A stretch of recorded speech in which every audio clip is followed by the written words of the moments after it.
Welcome to Food, Wine, and Whiskey, a podcast about having fun conversations on tasty dishes, vinos, and spirits from around the world. Rob is your host. He is an avid home chef, WSET Level 2 award in wine, and a whiskey drinker and collector. Time to set the table. Here's Rob. Hey everyone, welcome to another episode of the show. We're looking forward to having a fun conversation today. It's not my first time, but it's the first time in a long time that I have a married couple on the show. So Brittany and Luis Baston are on the show. How you guys doing today? Good. Doing really good. Thank you for having us. Yeah, absolutely. Excited to be here. People can see by the title what we're doing today, and it might be as confusing to them as it was to you two as we tried to kind of put the show together and kind of how we were structuring the show. So what we're doing today, and I have a series that I like to do, and I haven't done one in a while, which is the top 5 episodes. We come up with some topics, create our list. I think that's always fun, very subjective, to see what we come up with, what our approach is to how we create these lists and what are important to us within, that sandbox that we're playing in. And today, we're going to call this episode The Ultimate Co-Star Ingredient. So you might have your, whatever the dish is, the main dish, the main component, whether it's chicken or steak or whatever that component might be, what's the ultimate co-star ingredients that make those dishes shine a little bit more? Brittany, we were talking about, you gave the example of, co-stars in movies, and you had a favorite. Yeah, I love Helena Bonham Carter. I think she's played a million different types of characters. She's, from sweet to evil to, royalty. And, she can wear all the different types of masks. And she steals the show, but she's like never the main character. Yeah. So that's, I think, what we're looking at today. Yeah, I think there's a lot of shows that kind of you can think about that. I brought up, Kramer and Seinfeld was one of my favorite characters. And there's other sitcoms, I think that happens a lot. But that's what we're doing here today. And by the way, you both have been on the show before, but we probably ought to do another introduction. You guys are both, like me, huge into everything that can be put in our mouth. That's only one way to say it. That's one way to say it. All foods. I don't think, when you think about cuisines from around the world, I think all three of us appreciate all kinds of foods. Well, I don't want to speak for you, Brittany, but what are some of the things that make you happy when you're cooking? I know what the category is. Oh, man, I don't do a lot of cooking. Luis has made me kind of useless, so I just bake. That's where I was going. I'm the baker. Sweet things, any kind of bread. Oh, I lied. I do make a lot of breakfast. Breakfast is your my thing? Is my thing. Okay. She's one of those happy to have breakfast for dinner or lunch. Every day of the week. And baking is what I was thinking because, if we do a dinner or a get together, it's like, I got the dessert, you've always got that mine. covered for everybody. Yeah. And Luis, you like to cook everything. Yeah, I grew up, at the hip of my mom and grandma, originally born and raised in Mexico. So for us, food is one of our love languages, one of our ways to share with each other, have a sit-down meal with, all your primos, tias, everybody in there. So from a young age, I realized that if you wanted to eat good food, all you have to do was, hang out with mom and grandma and you were about to eat something tasty. So I found my love of cooking and my love of food through them. I was really lucky also. My dad, he got a job overseas. Well, same job, but they moved him out to Italy for a while. So that opened up our world a little bit to different cuisines. He was always, he was born and from a part of Mexico where they didn't have a lot. He was used to just eating the same things every day. And to the angst of my mom, he used to eat like spaghetti that she'd make, like Italian spaghetti, and he put like salsa verde on it. Like everything had to have salsa verde. He just wanted that same profile. That's pretty funny. It was awesome for him to go to Italy and kind of branch out and kind of open his world culinarily a little bit, and through him, our world. So it was really cool that also kind of sparked my love of wine. Yeah. When I got to go visit him and try Italian wines, to this day, I feel like Italy is one of the most underrated and undervalued wines in the world. And that really sparked both my love of wine and of different kinds of food as well. I people who don't know, salsa verde is a green sauce. So when you think about spaghetti, some people might be going, well, salsa's fine. It's red, maybe you don't. But it's a verde, so it's a green sauce. So, yeah, that might look a little different. Spaghetti bolognese with... Some people might think it's a pesto. Green sauce. But that's also, obviously they could tell by hearing your answers, but same with you, Brittany. You're big into wine. You're big into the spirits and all things that we can, like I said earlier, that we can kind of put down the tube. All the gullet. Yeah. We enjoy them. And I got to say, Luis really got me into that. Before him, I was a grilled cheese kind of girl. I still kind of am. Nothing wrong with good grilled cheese. And, mac and cheese, peanut butter jelly. I had like the lamest palate in the world. And for our first date, I decided I was going to cook for him. So I decided to make like a risotto, like a Parmesan one. And it wasn't bad, but it wasn't great. And then it took me hours. And then, the kitchen was a total wreck. 2 nights later, he cooked for me. And I remember being speechlessly angry because I had slaved in that kitchen forever, and his was 10 times better than mine, and the kitchen was clean at the end of it. And it only took him like 20 minutes. So he really, opened my world and, changed what I had been eating. And, I've followed him through the journey and I've taken some of my own journey. I would say maybe I'm more of a brandy kind of girl now. I love rum and tequila and brandy, and I love wine, but especially bubbles. Bubbles are my things in the house. So, he's really guided me through that process of finding that love. Yeah, absolutely. I mean, it's one of those things that if you're into food, the natural next step is to get into beer or wine or something to enjoy the food with. Whiskey, cocktails, all those things can elevate, talking about co-stars. I feel like sometimes a co-star to a meal can be what you're drinking, and if you have a fantastic glass of wine or whatever it may be, it can really elevate and enhance what you're consuming, and it's totally a match agree. made in heaven. Yeah, but you mentioned it earlier, talking about your family and what food meant as far as bringing everybody together. That's the biggest reason I like doing this show and doing what I do. It's a way for me to kind of get people to come out. And, when I have people out to do the show, I always at least offer to stay and have a meal, open some bottles, as a thank you for coming on and being a guest. And that's the thing I enjoy the most. I enjoy the show, but hanging out with friends and family and people, nothing I enjoy more than doing that. And food, wine, whiskey. I do the podcast covering all three because I think, to your point a minute ago, how can you talk about food and not talk about wine? Or how can you not talk about, a prep pour? I call it a prep pour because as I'm prepping dinner, a lot of times I like to have a pour of whiskey. And then once we get into the food, I like to have a wine. And then maybe a good cognac or an Armagnac afterwards or something with dessert like that. Or something. Yeah. Perfect way to start during and post meal. Absolutely. So, all right. So our category today, just so everybody can hear and know, these guys are they're credible. They've got some knowledge they're going to drop on us right now. So our ultimate co-star ingredients, we had to come up with a list and then rank those to our top 5. And the way we like to do it is go 5 to 1. Yeah. Yep. We want to save that last one for the reveal. And, we can critique each other's lists, but approach would be something that we need to consider as to how we got our list and why we put what we did on our list. And then when we're done with revealing our list, we can have 2 to 3 each of what we might call honorable mentions, things that were really close to being on the list or might be something that was questionable. I have one that was questionable. I go, I don't know if I can actually put this on the list, but I might throw it out as an honorable mention to see how you guys respond. Sounds good, man. Kick it off. I think ladies first. Okay.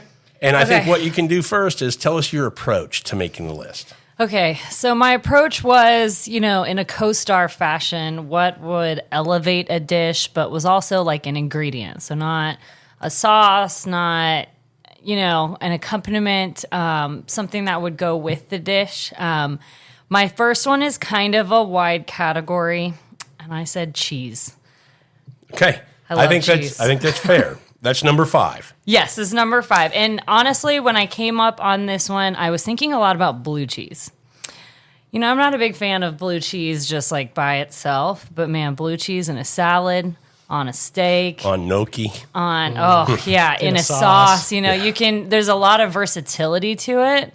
And man, cheese just makes everything better. I think cheese is a great answer. It didn't make my list, but it was in the running, Okay. spoiler alert. But yeah, that's a great one. And it's a category, I think you're right. It's very broad, and we didn't talk about that. I think, when you talk about cheese or similar categories, you can leave it wide open because, cheese is cheese. It's just, what are you getting out of that cheese? So process to make it the same. So good answer. Number 4. Okay, number 4, something near and dear to my heart. Pickles. I love pickles. Really? But not, not just like pickled cucumbers, but like pickled beets, pickled radishes, pickled all types of talking the pickled technique of onions. The pickling. technique of pickling. Okay. I love pickles. That's an interesting one. I would have never thought of that as an ingredient. I mean, you can't have potato salad without pickles in it. Totally agree. That technique is included in one of my answers as what can be done with that particular ingredient. So I don't disagree with that. How do you feel about pickling as an ingredient to cover multiple ingredients? I mean, honestly, it's on my list. Go for it. Yeah, we spent the whole. You guys didn't spend the whole time. I Oh, no, we spent the last couple absolutely of not. days literally like turning my phone away from her. I'm sure she thought I was. We did not collude. She's like, "Who are you talking to over there?" I was like, "No, baby, I'm trying to make my list right now." Yeah, but I completely agree. I mean, we talked about things that elevate a meal or elevate a dish. I think you can't have Korean barbecue without banchan. And like the first thing, co-star, the pickled radishes that go alongside that elevate the beef that you're eating is I think absolutely necessary. That acid that it brings to kind of cut through, like she mentioned it also like in potato salad. Today for dinner, I made some stuffed squash blossoms, and one of the garnish on top is pickled onions. And I think the dish isn't what it needs to be unless it has those pickled onions. And I'm okay with that. And that answer now validates the one that I said I thought might be questionable. I think now it's approved because it's kind of a similar type of thing. Oh yeah, pickles are, and I wanted them to be higher on my list, but there's things on my list that I could not put higher. I gotcha. I couldn't move it. So we go to number 3. Mushrooms. Okay. Oh, I love mushrooms. If I see mushrooms on anything on a menu, I'm probably going to order it. Okay. I absolutely love them. I think they are an accompaniment to basically anything. You can put them in all types of ways. And mushroom is probably the one thing on my list that is it's almost like a side dish, but not quite. Yeah, I mean, it can be. It can be. It absolutely, and it can even be the main star. There's a dish that Luis and I frequently think about. The owner of Hidden Omakase, Nikki, she made it when she was still at Uchi. And when I tell you that it crushed my soul when she said she did not remember making this dish, it was a curry panna cotta topped with like a sauteed mushroom medley. And that's probably top 10 dishes I've ever eaten. Okay, I've never heard of a curry panna cotta. Me either, but she invented it and put those mushrooms on top, and I think we went to Uchi like 2 extra times than we normally did just to eat that when it was on the menu. It was incredible. So that's what I was kind of thinking of when mushrooms was on my list, but man, I just love them. Okay, I have no issue with mushrooms. I think that's a great pick. Not on my list, which I'm kind of happy about because it's going to be some changes. Some variety. Yeah. Number 2. Eggs, every type of egg on the planet. Chilaquiles were one direction that I went because it's one of my favorites. But then I started thinking about caviar. Earlier this week, we had toast with salmon and ikura on top. So, some salmon eggs.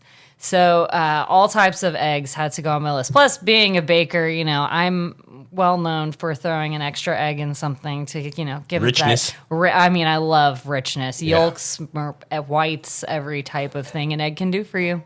Yeah. And then number 1 on your list. Okay, this is kind of cop out, and I'm going to be honest with it. It's a little too wide. Crispies. We call them the Crispies. I told him I wasn't going to put this on my list, but crispy things. What are... So like... Wait, just crispy things? Like crispy things. onions? Like, crispy fried onions?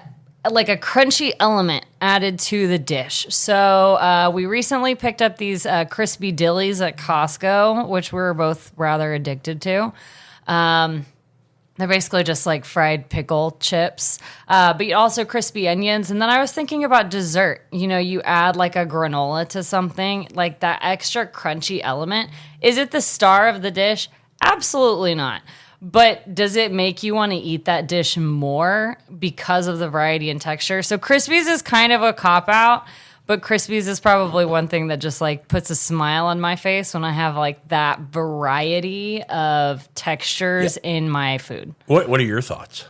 I don't know that it's necessarily an ingredient. It's not an but ingredient. at the same I copped time, out. I was thinking something that came to my mind was not crispy things, but crispy alliums. So as a garnish, so like a lot of dishes, fried leeks, fried garlic, fried shallots. When you can get that.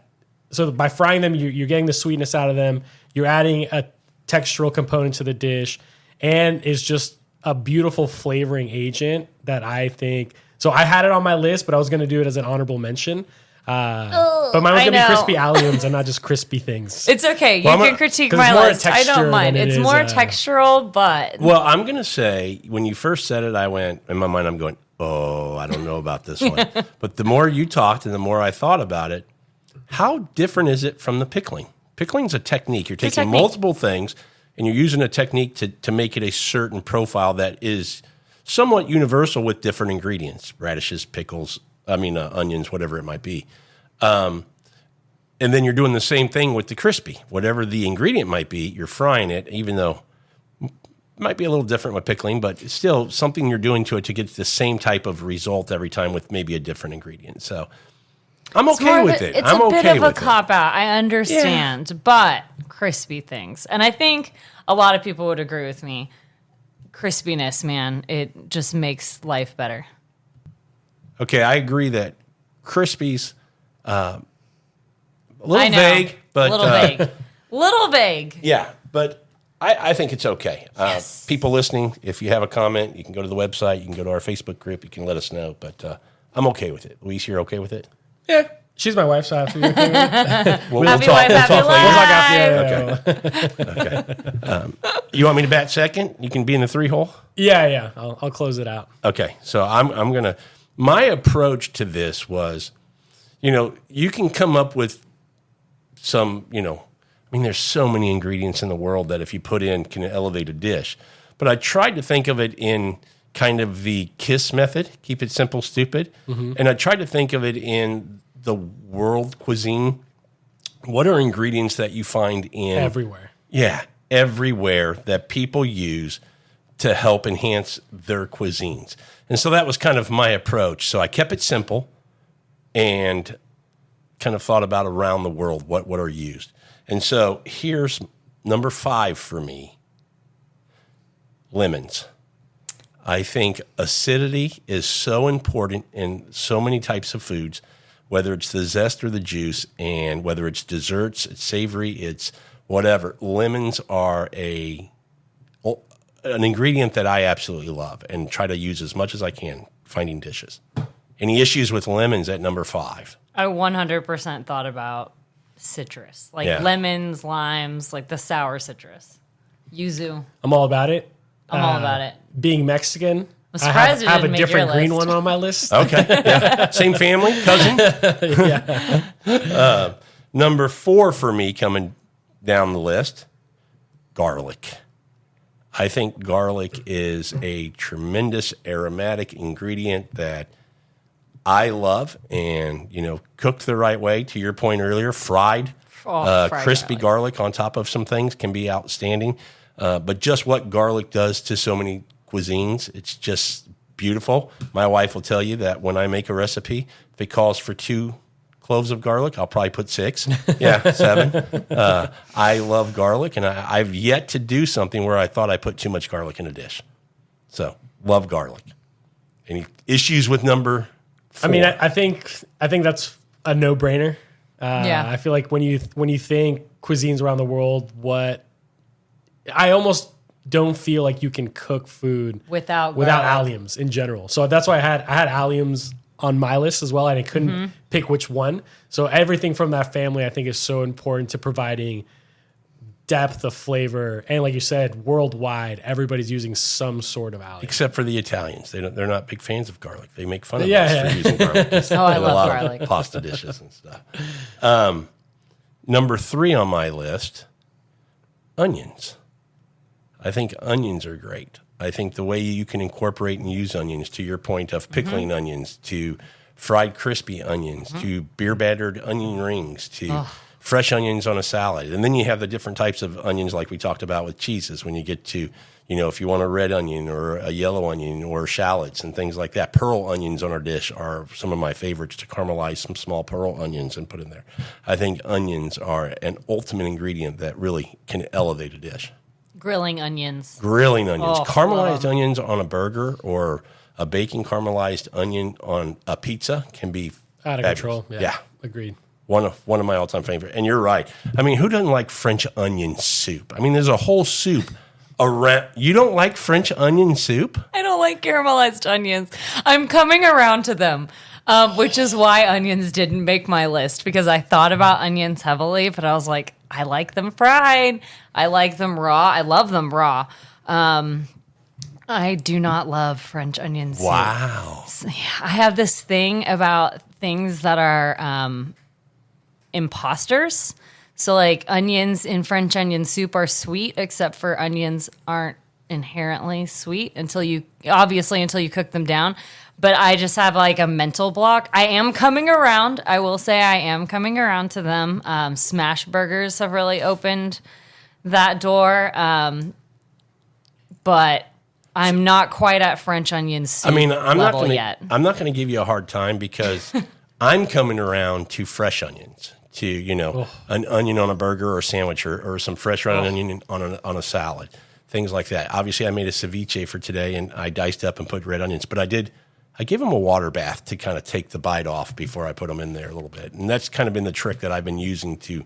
So I'm not going to beat you up too hard about caramelized onions, but the reason I might be a little more shocked is because that bite being sweet, I think most people's palate are more receptive to something sweet than the bitter that you can get from a fresher onion. So It kind of feels like they're stepping on my baking territory. Huh? It's a little rude. How dare you make that how dare ingredient you? sweet? Yeah. Number 2 on my list, and this is an indigenous ingredient from Mexico that made its way to Italy, and that would be the tomato. I think tomatoes are fantastic, whether you're making a sauce, whether you're using them in a salad, a sandwich, whatever. I think tomatoes are very versatile, and I just think, I can't think of very many people that don't use tomatoes multiple times a week if they cook at home in their dishes for whatever application. I just think tomatoes are fantastic. Any quarrels with tomatoes? Nobody said tomatoes yet. I mean, it's only been me and Brittany, but any quarrels with tomatoes being on there? Yeah, I mean, I think about, like you said, what I purchase at the grocery store every week, and I couldn't live without tomatoes. Yeah. Being sometimes I'll just eat them like an apple. Mm-hmm. I'll put a little salt or a little tahini on them and just crunch a But tomato it is a on fruit. its own. Yeah. Sun-dried tomatoes, I think, are one of the best ingredients ever. The umami and richness that you can get out of them, roasted tomatoes, tomato paste, everything, yeah. I mean, I grew up in the Midwest, and you live out in the country, and you have, things planted in the backyard, and tomatoes were a big thing. And you go get a big ripe vine tomato, and you just cut that baby sliced up, drop a little salt on it, and get you a fork, and you're done. You're good to go. I thought about tomatoes, but to me, they're very much a main dish. I will eat myself sick on cherry tomatoes. My son's the same way. So I didn't feel like I could put them on the list because of that in the way that I eat them. I buy cherry tomatoes because I'm going to use them in certain dishes and things, and my son will see them in the counter there and just start popping them like they're a snack, like grapes or something. I mean, they're grape tomatoes, but yeah, he eats them like that. I don't do that. I don't know why, but yeah, he loves them. Love them. Number 1 on my list was on your list. So if you know what you said that I haven't said yet, it's the almighty egg. Yeah. The almighty egg. I mean, to me, it would be hard for anybody to convince me that there is a better ingredient than the egg. And we're talking about co-stars here, but if you were going to jump to the star of the dish, eggs can also hold their They can weight. do it, yeah, they can do it all. They hold it there too, which I know we're not talking about that, but just having that ability kind of enhances their, them being the ultimate ingredient as a co-star, because eggs are everywhere. Whether you're using them in baking, whether you're using them to make, desserts and, to add to dishes on a burger over easy, poached eggs. I mean, no matter what you do, eggs to me are just the most versatile thing. I mean, you need them for binders and things like that. If you're going to make meatballs, I mean, just eggs are used for so many different things. And quite frankly, they might be a little underappreciated. Yeah. No, Oh, I mean, fully agree. It's the humble egg, right? Like, Yeah. It's, I mean, not right now. They're a little expensive right now. Yeah. They were a little bit ago, but they used to be so cheap. You can get them $2-3 a dozen.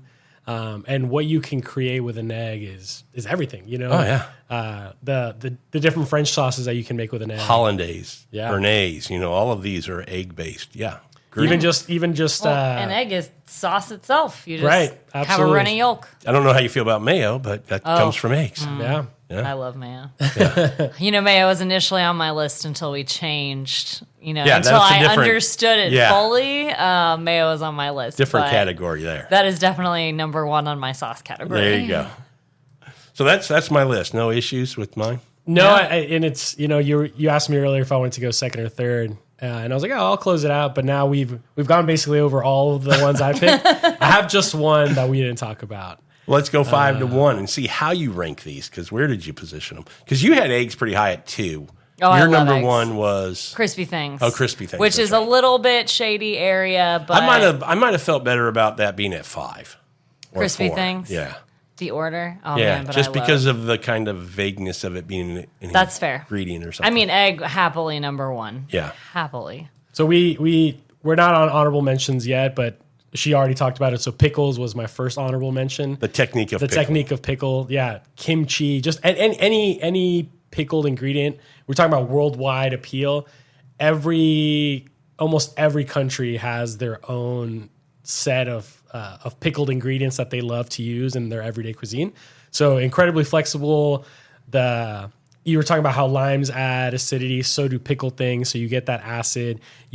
She loves crispy things. You get that texture. So I feel like pickles in general can be kind of one of those superpower ingredients because they're providing texture, they're providing acid, they can provide seasoning with salt, pepper, they can provide spice. It really is kind of like a coverall thing, and I think that's why they're so popular worldwide.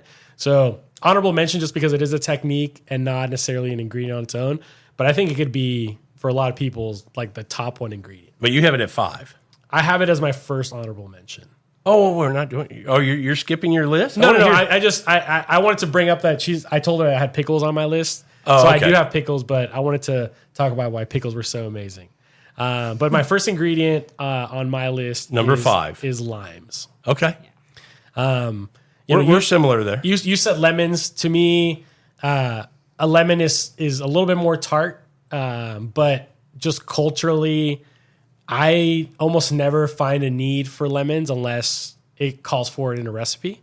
I think here in America, we're used to the big limes, and they're a lot sweeter. In Mexico, we use the little tiny key limes that are super sharp, super acidic. So I think they're equally as sour as lemons, maybe just a little bit less, but not as sweet. But then within limes, there's so many variants. So you can get the calamasi for crazy flavor. Curries and stuff. You can use oh my God, I'm blanking. What are those called? Like the use for Thai curries, the lime leaves. Kaffir. Kaffir, yeah. So kaffir limes, the different species of limes are vast and used all over the world, and each provide their own kind of unique power. Just like we were talking about earlier with tomatoes, I could eat a lime on its own. A little lime, a little salt. Yeah. Just squeeze it. You make cocktails out of them. I think the lime is absolutely an ultimate ingredient. How do you guys feel about it? But I feel good. I put feel lemon, great. so it'd be hard for me to. I know. You can't argue. I love lime. But key limes are, those aren't as accessible here in the States. I mean, you see them periodically, and we're in a market where I think we get stuff, pretty good, at our grocery stores. We have some grocery stores that get in some good stuff, whether it's Central Market or H-E-B in general. I think does a pretty good job. I think that's- they've gone a lot more sparse. I feel like when I was growing up as a kid here at Fiesta, they had them every time. I was just going to mention Fiesta because I think they have their produce is pretty badass. So now here in Katy, we have one. And I like going there when I need a lot of produce because they have quality stuff, but they have a great variety of things as well. And normally the price point is cheaper than anywhere Yeah. else you're getting them. So the combination of having more availability, having cheaper price, and then the produce actually looks really good. It's kind of sad sometimes you go to a regular American Kroger, let's say, or a grocery store like a Kroger. Not a lot of people are buying too much fresh produce, so I feel like it kind of sits for a while. It's not necessarily the freshest, but culturally, when you go to a more ethnic grocery store, that's the first place that they're going. Yeah. They're not shopping in the aisles. Yep. Yeah, they're going straight to the produce. So because the turnover is better, they have fresher stuff. That makes sense. I hadn't thought about that, but that makes perfect sense. Yeah. So that's number 5. Yeah, number 5. Number 4 is miso. Okay. I'm just trying to think of, using my criteria, how much do you use that? So it's something that we use all the time. There's so many different types of miso. You can have a yellow miso or white miso, which is going to be a lot sweeter. You can have a red miso or a darker miso that's going to give you more umami, more unctuous, just a little bit more power. I think, we think miso as a Japanese almost only ingredient, but I add it to a lot of different cuisines, and it just adds this extra layer of umami, this extra layer of kind of unctuousness. We use it as marinades. We use it in salad dressings. You mentioned marinades. I saw a recipe the other day that I want to try. They took Alaskan cod and then a miso marinade in the fridge for like 24 hours and then baked that cod. And I mean, the results look great. So Out of control. I mean, you go to Kata, they have a miso marinated cod on their menu. really, Nobu, I think, closed the one here in Houston, but when they were open, they're famous for their miso marinated cod. okay, Yeah. that's new to me. So it's obviously something that's been around. But I was very interested after seeing that recipe. Oh yeah, if you've never tried it, it's a no-brainer. It's one of those recipes that's like idiot proof. If you just know how to cook cod well, the Yeah. marinade just adds so much to it. And we have miso because we do some Asian dishes. To your point of people think that's what it is, and that's me. I used it for more Asian stuff. But yeah, I'm interested in trying to explore how you can apply that a little bit differently to other things. So Sirius eats Kenji. Yeah, He like a lot of he'll use fish sauce in his bolognese, which is great. So he's very much like a lot of his recipes will also add miso to, like I said, add that level of depth and something that you maybe don't think should have miso in it. Okay. So yeah, scope out some of. Is that the new Worcestershire? Maybe. Yeah. Well, it's actually the old Worcestershire, right? Yeah. So miso's probably way older than. I know, Yeah. but in culture, No, yeah. I knew what you meant. Yeah. But yeah, no, absolutely. You can add that in there, and it's just going to add so much depth of flavor, so much umami, so much complexity that I feel Check like, that out. Yeah. You wouldn't normally think as an ingredient to use in a lot of different cuisines. So But I feel that's the like you different can- one from us. Yeah. 3, 2, 1. Let's see Yeah. what we got. So the rest we've already talked about. Mushrooms are my number 3. Okay. Mushrooms can stand alone as a main ingredient. I think one of my favorite bites to eat in the world right now in Houston is the Kinoko, which is the king trumpet mushroom from Aiko.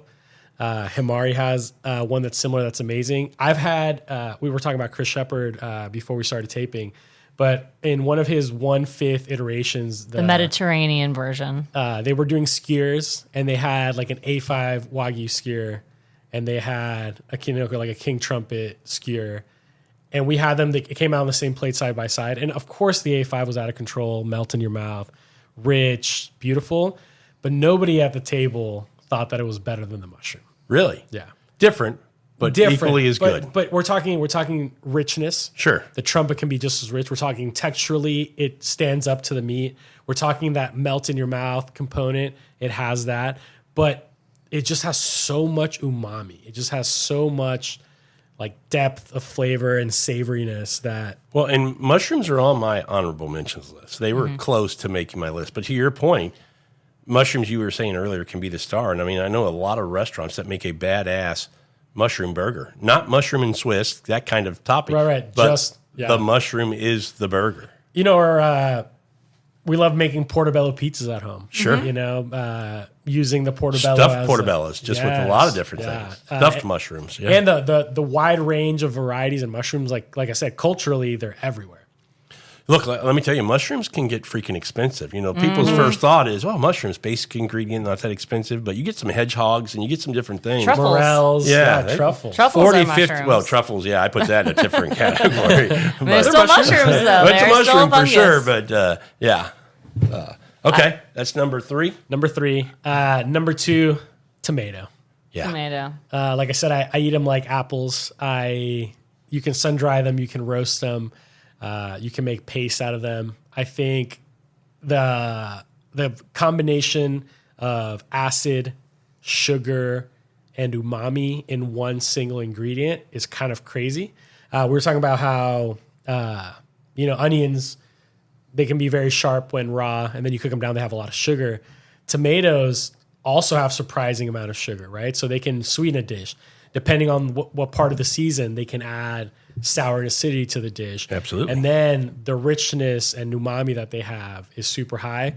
In Mexico, we couldn't exist without them. They use them a lot in Thailand. And then you have the different types of tomato. You know, like even in the South, we love fried green tomatoes here. I think that's an amazing dish. That was something I was going to mention is the variety of tomatoes too. Yes. You know, there's just so many different varieties that give you something a little subtly different. Mm-hmm. Yeah. And you know, like we talk about ingredients as a that's going to highlight and lift up the main ingredient. But tomatoes, like a caprese salad, is literally a tomato salad. Yeah. And during the summertime, that's one of my favorite things to eat. Just with a fresh heirloom tomato, you know, just picked. I think they're incredible. So I was thinking about putting them number 1, but they ended up number 2. And then number 1, you're gonna have no arguments for me, but eggs. Yeah. Eggs. We basically all, if I move Krispies to 5, we all put eggs as number 1. And especially, you know, eggs, every egg, you know, quail egg, duck egg, you know, ikura, salmon egg, tobiko, caviar. I just think eggs are so important in every cuisine. They can be used as a garnish. They can be the main ingredient.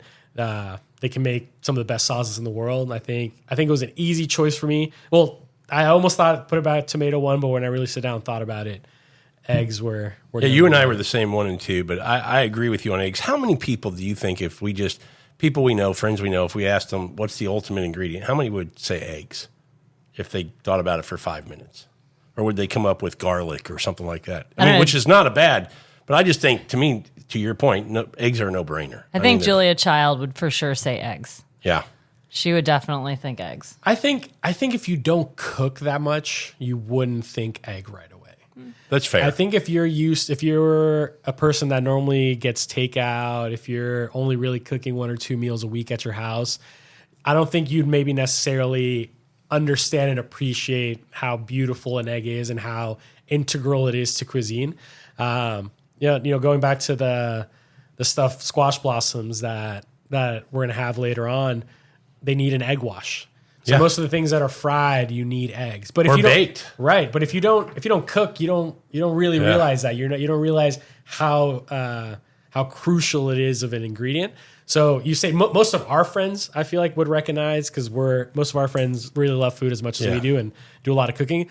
But I'm not sure that the layman, like the average person out there, is going to value eggs maybe as much as we do. Yeah, just because it's not thought of as that big kind of flavor that gets added, you know, that makes a dish stand, but it's just so important. Yeah. You know, just so important. I mean, you think about breads.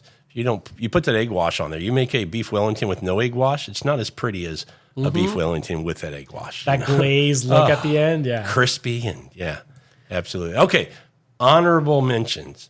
I had a list of like 15 different ingredients, so I've got a few. Obviously, I wrote down my top 3 honorable mentions, and you mentioned mushrooms, which were on your list, which is an honorable mention to me. I think mushrooms are one. I mean, we have friends, Yana, Matt's wife, who does not like mushrooms at all. I don't understand it. I don't either. And the crazy part is she cooks very well with mushrooms. Yeah. So just pulls them out. Yep, just pulls them out. So mushrooms to me are fantastic, but I don't think this is in line with cheese. I had creams, whether it's a milk or a heavy cream or a buttermilk or butters. that come from cream, different kinds of butters. To me, those can really help a dish be just so much better. Yeah, I agree. The only reason I guess I left them out, especially when you start getting into butters, is like we talk about, to me, oil, some sort of fat. That's why I kind of left it out too. In making food, right? Yeah, that's why I didn't put olive oil or something like that. Yeah, and that's why we talked about earlier, nobody puts salt because, like, salt is the ultimate ingredient that's going to highlight and lift up any dish, because without it, we're lacking so much flavor, right? So because you put eggs that kind of covered a lot of different eggs, one that I had on my honorable mention that I wasn't sure about because I didn't know if I needed to narrow it down to a particular type was peppers. Because you have, your bell peppers, your green peppers, your other types of peppers, but then you get into the capsaicin, however you say that. How do you say it? Capsaicin. There you go. With those peppers that are, more your heats when you get into serranos and jalapenos and habaneros and things like that. I didn't know as a category, can you cover all those in the same category of peppers? And that's kind of where I put them. I think peppers are great if you like spice, which I do. Yeah. So I don't think, in Mexico, obviously we use peppers for spice, but one of the other dishes that we're going to have tonight, chiles en nogada, a poblano pepper shouldn't inherently have spice. Like, we're using that for flavor. And in Mexico, a lot of the dried chiles that we use in the cooking, they're not used for their spice. They're used for their flavor profile, Yeah. An ancho or a morita are not providing any heat. They're providing depth and roundness and maybe even a little sweetness or a little, if you use a chipotle, smokiness without trying to make the dish spicy. So I agree that peppers can be spicy, but I think, especially the way we use them in Mexico, they're not necessarily just used for their spice. But I have peppers on my so we're good. Mention. So you're okay with my putting peppers on that? I mean, to me, it'd be impossible to narrow it down. Just like earlier, I talked about limes, the different types of limes that you can use. I think it'd be unfair to, if you were in Thailand, you would say kaffir lime is probably the best lime. Yeah. And for Mexico, the key lime, and here we consume mostly Persian limes, but I think it's all the same thing. Yeah, I kind of felt the same way about it. That's why I still put it on my honorable mention, because I thought it would qualify, but, let's see what you guys' thoughts were. So what do you guys have for a couple? Is there a couple that you have that we haven't mentioned yet? So I still have a couple more. Okay, so I know I'm a rogue and made my number one a little crazy, but I didn't think that these would necessarily go into the category, but I'm going to spill a couple of baking secrets today. Are things that I put in my baking that make them better. So like brown butter. Okay. It's on there, but I didn't think it necessarily counted because miso is also on this list. I use miso in baking all the time. Okay. But I wasn't sure if it counted. I mean, I already know I'm a rogue. But I also put vanilla on the list. In baking, okay. I feel like you just can't. I don't know if I can make anything without vanilla, even if it doesn't call for it. It's like, well, why doesn't this recipe have it in there? It's delicious. So, and I mean, I get my vanilla from the airport in Mexico, and it's like a 5 times strength. So it's pretty good, and it makes a big difference. But I didn't think that it necessarily fit. One thing on my honorable mention that I think does fit is beets. I love beets. Okay. Beets is a main dish. Beets is a side dish. Roasted. Like, I just feel like they're a really versatile I don't eat a lot of beets. ingredient. I don't know that I've eaten a lot of beets at all. I'm not opposed to it, but just hasn't been something that I technically had root vegetables on my list. So beets, radishes, potatoes. You can do a lot with all of those there's things. a lot but of they're very that's a much big main. category. It's a big Yeah, category. could But be your top 5 root vegetables. But I put beets on the list because I feel like you can do a lot of things with them, but people don't realize that. Yeah. Okay. Fair enough. Anything else? Cilantro. Now we're getting into herbs. That's right. Yeah, but that's an ingredient. Well, ingredient, but I we know. said at the beginning we're going to do a show on top 5 herbs. So Right. I put that But that's why I didn't think it belonged on the list. But as an honorable mention, we talked about because I would say tarragon, I think cilantro is better. But basil. use a whole lot of now we're getting into tarragon. herbs. Yeah. Yeah. But I mean, it's an ingredient just like I feel like anything else. So that's why I wanted to bring it up. And we talked about in Mexico and in Thailand and in India, they have a lot of like stewed or spicy or things that have a lot of intense flavors. And cilantro is that one thing you add at the end to brighten it up, to kind of lift it and give it life. So as a co-star, I feel like it's a super important ingredient. Fair enough. You okay with that? I'm okay with that. You're just saying that because you're married. Well, of course. Two that I had that I think aren't really, I think they're important, but I don't think they add a bunch of flavor. But I think one can be, applied and utilized a lot of different ways, and I'll start with that one, which is corn. I think corn can be very, very good, and I think corn as an ingredient, when you talk about what it can be used for, what you can make from corn, even bourbon for that matter, a lot of different things. I think corn is an ultimate ingredient that can be a co-star. I left it off just because it doesn't really add a ton of flavor. To me, corn, it can, but in a lot of different things it doesn't. But I like it. I kind of put it in the category sometimes as a filler, which leads to my second one that you kind of mentioned as a root vegetable, which is potatoes. Potatoes to me are very bland, but when you dress them up and do some things with them, potatoes are absolutely fantastic. But potatoes are also kind of like mushrooms to me, a little bit of that sponge, where that if you put them in stews and different things, they can get some flavors that drop a few potatoes into a crawfish boil, right? And then take a bite, can be very, very good. So potatoes to me are still a very important ingredient. Well, so when we were talking about what we were going to put into this list, originally I had rice on there. And we talked about, maybe like that's a starch. It doesn't necessarily kind of belong. But, along with that, I also had corn on there. But once you, like, as a Mexican, our cuisine kind of almost revolves around maize. And, in all its iterations and all of its forms. In my office, I have a poster of like the 200 plus different varieties of corn that we have. So when you say it doesn't add flavor, yellow corn maybe doesn't, and your traditional corn. That's what I'm saying. That's what I'm talking about. Right. This is what we're known to. Yes. To me, it's either bland or you get that sweeter corn. That's the two kind of. Right, but corn can be so much more. And esquites is a super famous dish in Mexico, and one of my favorite ways to have it is cacahuacinle. I was about to say that. It's like a type of corn that's just a little bit bigger. A lot of times they'll like char it over some charcoal, and it really picks up this smoky flavor too. And it's just like such a powerful corn taste, but it's almost not sweet at all. Yeah. Most of the corns in Mexico don't have a lot of sugar and sweetness to them.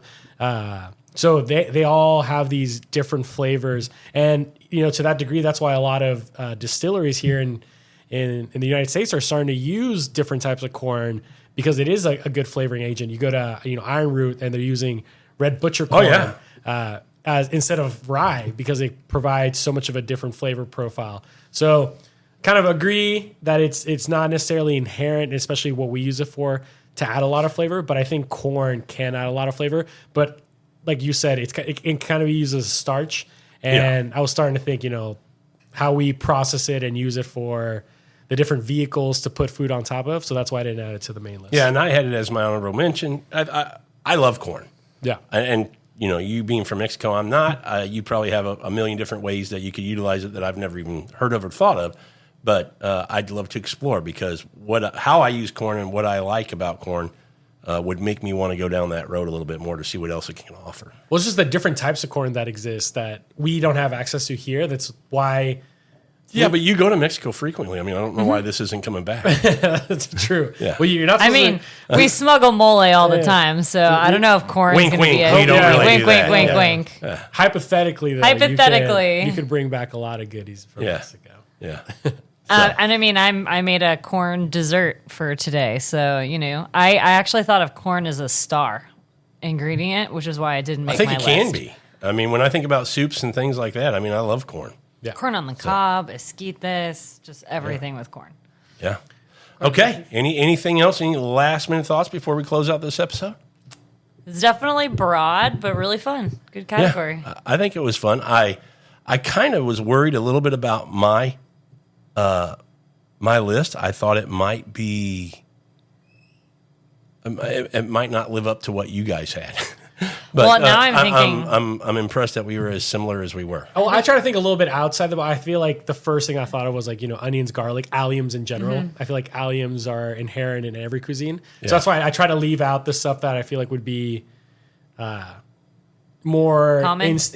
more common. But I agree. Like I feel like those super fit. So I'm pretty happy with everybody's lists. I'm the queen of overthinking, so that's definitely the direction that I went with it. But I kind of thought the same thing. I was like, well, what might not be on everyone else's list? Yeah. Well, I thought it was fun, and I think maybe some people listening might go, oh, didn't think about that, so it might make them think a little bit and think about some different creative ways to, if you eat these ingredients, you're eating them in just kind of a small lane, maybe to widen that lane a little bit and use them in some different applications. So a lot of fun. Thanks for coming on, guys. Yeah, appreciate Awesome, you, man. thank you. Thanks everybody for listening to this episode of Food, Wine, and Whiskey. And until our next episode, enjoy your next pour.